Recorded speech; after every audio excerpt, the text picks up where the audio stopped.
Magandang umaga po sa inyong lahat. Magandang umaga rin po.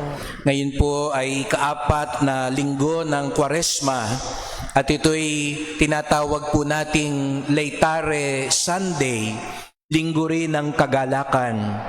Kaya't humihinto tayo saglit sa gitna ng Kwaresma sa pagtitika, kalumbayan ng Kwaresma upang mapaalala din sa atin na ang Kwaresma ay landas din patungo sa kagalakan.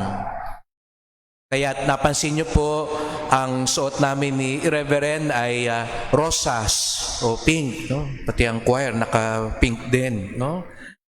Sapagkat ito ay kulay ng kagalakan sa simbahan. 2 beses lang sa isang taon, mapapansin ninyo ang mga pari nagsusuot ng rosas. Sapagkat ito'y simbolo ng kagalakan.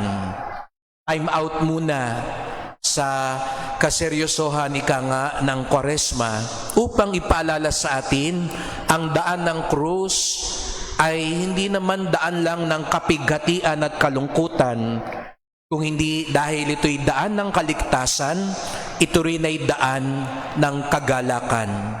At ngayong linggong ito narinig natin ang isa sa paboritong kwento na ibinibigay ng Panginoon na laging binabalik tanawan ng maraming tao.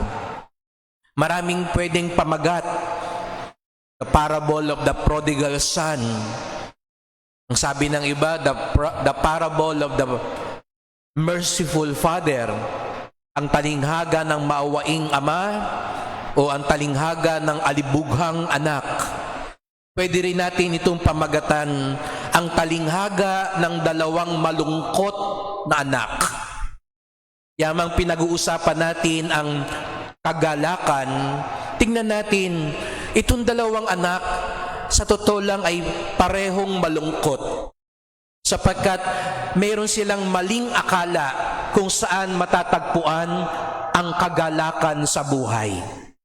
Yung nakababatang anak, akala niya ang kaligayahan sa buhay ay matatagpuan palayo sa kanyang ama. Kaya't nagmamadali siya na makaalis na sa bahay.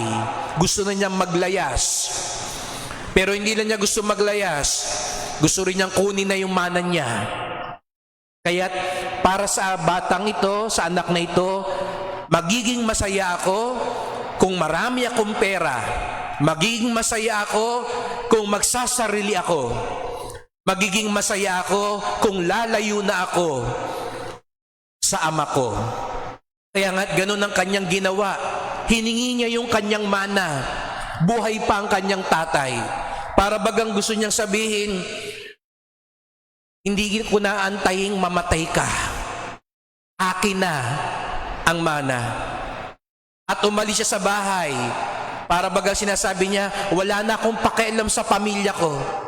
Mas magiging masaya ako kung hindi ko kayo kasama. Bahala na kayo sa buhay nyo, bahala na din ako sa buhay ko. Minsan, aminin natin, ganun ang tingin natin sa kaligayahan sa buhay. Ang magawa ko ang gusto ko. Ang magkaroon ako ng salapi. Ako ang masusunod sa buhay ko. Pero nakita natin ano nangyari doon sa nakababatang anak. Nakuha niya nga yung mana niya, nakaalis siya sa bahay, nalustay niya ang kanyang pera, pero sa bandang huli, nawala din ang lahat. Nawala yung pera, nawala yung mga kaibigan niya, nawala lahat-lahat. Yung inaakala niyang makukuha niya ang lahat, sa bandang huli, nawala pala ang lahat. Yung inaakala niyang magiging malaya siya, sa bandang huli, naging alipin siya. Ganun daw ang kasalanan. Ipinapangako sa atin kalayaan, pero pag pinili na natin, ano ang resulta? Pagkaalipin. Kaya ingat po tayo. Maraming nangangako sa atin ngayon. Baka ang ipinapangako akala nating kalayaan, sa bandang huli, pagkaalipin pala ang resulta. Ganon ang kalaban ng Diyos. Ganon ang kasamaan at kasalanan. Nililigawan tayo. Pinapangako kalayaan, pero ang kapalit pala pagkaalipin. Yun yung kalungkutan nung nakababatang anak. Yung nakakatandang anak, kabaliktaran nung nakababata. Hindi naman siya umalis sa bahay. Sa katunayan, sa mata siguro ng marami, siya yung ideal son. Masunurin, nandun lang sa bahay, ginagawa lahat ng trabaho. Pero sa bandang huli, lumabas din yung tunay niyang kulay. Hindi pala siya masaya sa bahay. Sumusunod lang siya. Bakit? Baka mawala yung mana. Nakakalungkot. Parehong mana pa rin pala ang habol ng dalawang anak. Yung isang anak, hindi niya maantay yung mana, kaya kinuha na niya. Yung panganay, inaantay pa niya. Kaya naman nung nakita niya na pinatawad yung nakababatang anak, nagrevolusyon sa kanyang puso. Kasi sabi niya, ako na nandito lang, ako na sumusunod lagi, bakit kahit kambing hindi mo man lang ibinigay sa akin, samantalang itong alibugang anak mo, ibinigay mo pa yung baka? Hindi pala siya masaya. Dahil akala niya ang tunay na kaligayahan, makuha yung mana, sumunod kahit wala sa kanyang puso, sa kanyang ama. Mga kapatid, babala din po ito sa atin. Minsan hindi tayo katulad ng nakababatang anak. Kadalasan tayo nung nakakatandang anak. Kahit sa Diyos, sumusunod tayo. Pero ang tanong, bakit tayo sumusunod sa Diyos? Dahil ba ayaw lang natin mapunta sa impyerno? Bakit tayo sumusunod sa Diyos? Dahil nag-aabang tayo ng biyaya, regalo, reward? Ganito ang nasa isip nung nakakatandang anak. Kaya bandang huli, hindi pa rin siya masaya. Bakit tayo nagsisimba? Baka malasin ako pag di ako nagsimba ngayon. Bakit ako nandito ngayon? Baka hindi ako bigyan ng baon pag hindi ako sumama magsimba. Kakain mamaya sa labas, maiiwan ako sa bahay, kaya sasama na ako magsimba. Bakit tayo sumusunod sa Diyos? Dahil lang ba sa inaabangan natin na ibibigay niya sa atin? Paano kung walang maibigay? Matutulad tayo doon sa nakakatandang anak, palungkot pa rin. Kaya mga kapatid, ngayong linggong ito, ipinapaalala sa atin, ang tunay na kagalakan, hindi matatagpuan sa paglayo sa Diyos. Na tayo masunod sa gusto lang natin.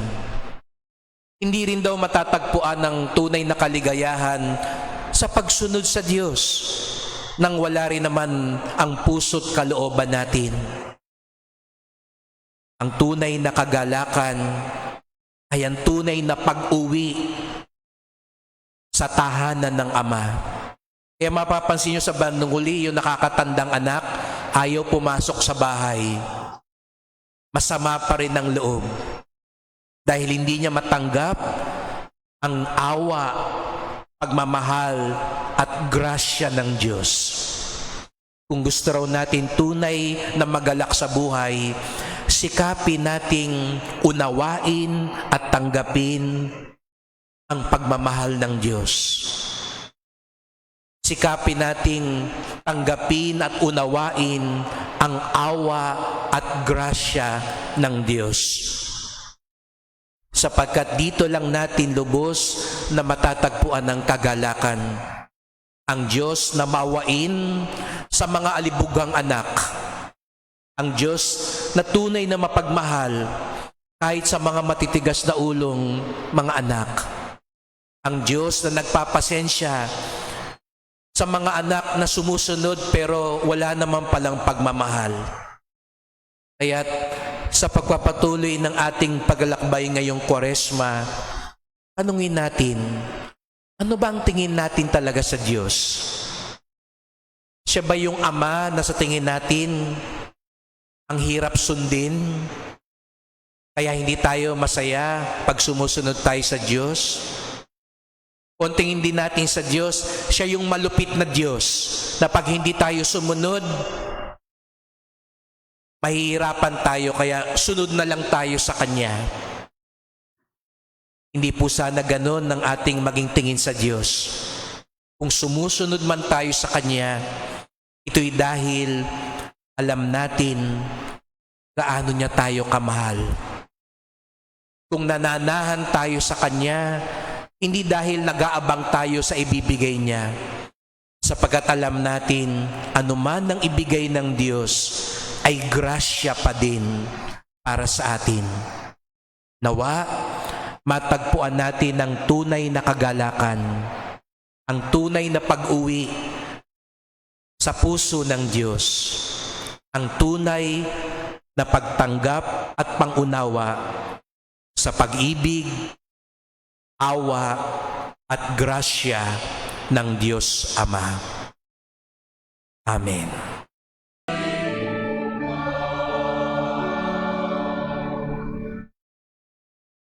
Sumainyo ang Panginoon. At sumainyo rin. Ang mabuting balita ng Panginoon ayon kay San Lucas. Papuri sa iyo, Panginoon. Noong panahong iyon, ang mga publikano at ang mga makasalanan ay nagsisilapit upang makinig kay Jesus. Nagbulong-bulungan ang mga Pariseo at ang mga eskriba. Ang sabi nila, ang taong ito'y nakikisalamuha sa mga makasalanan at nakikisalo sa kanila. Kaya't sinabi sa kanila ni Jesus ang talinghagang ito. Isang tao ang may 2 anak na lalaki. Ang wika ng bunso, Ama, ibigay na po ninyo sa akin ang mamanahin ko. At binahagi sa kanila ng ama ang kanyang ari-arian. Pagkalipas ng ilang araw, ipinagbili ng bunso ang kanyang ari-arian at nagtungo sa malayong lupain. Taglay ang buo niyang kayamanan at doon nilustay sa lahat ng diwastong pamumuhay. Nang malustay na niya ang kanyang kayamanan, nagkaroon ng matinding taggutom sa lupaing iyon at nagdalita siya. Kaya't namasukan siya sa isang mamamayan ng lupaing yaon. Siya ay pinapunta nito sa bukid upang mag-alaga ng baboy. Ibig sana niyang punan ang kanyang pagkain kahit ng mga bungang kahoy na ipinapakain sa mga baboy, ngunit walang magbigay sa kanya. Nang mapag-isip-isip niya ang kanyang ginagawa, nasabi niya sa sarili, ang mga alila ng aking ama ay may sapat na pagkain at lumalabis pa. Samantalang ako'y namamatay ng gutom dito. Babalik ako sa kanya at sasabihin ko, Ama, nagkasala po ako sa Diyos at sa inyo. Hindi na po ako rapat-dapat na tawagin ninyong anak. Ibilang na lamang ninyo ako na isa sa inyong mga alila. At tumindig siya at pamaraon sa kanyang ama. Malayo pa'y natanaw na siya ng kanyang ama at ito'y labis na nahabag sa kanya. Kaya't patakbo niyang sinalubong, niyakap at hinagkan. Sinabi ng anak, Ama, nagkasala po ako sa Diyos at sa inyo. Hindi na po ako karapat-dapat na tawagin ninyong anak. Ngunit tinawag ng ama ang kanyang mga alila. Madali, dalhin niyo rito ang pinakamahusay na damit at isuot sa kanya.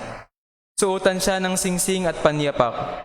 Kunin ang pinatabang guya at patayin. Kumain tayo at magsaya. Sapagkat namatay na ang anak kong ito, ngunit muling nabuhay. Nawala, ngunit nasumpungan, at sila'y nagsaya. Nasa bukid noon ang anak na panganay. Umuwi siya at nang malapit na sa bahay, ay narinig niya ang tugtugan at sayawan. Tinawag niya ang isa sa mga alila at tinanong, Bakit? May ano sa atin? Dumating po ang inyong kapatid, tugon ng alila.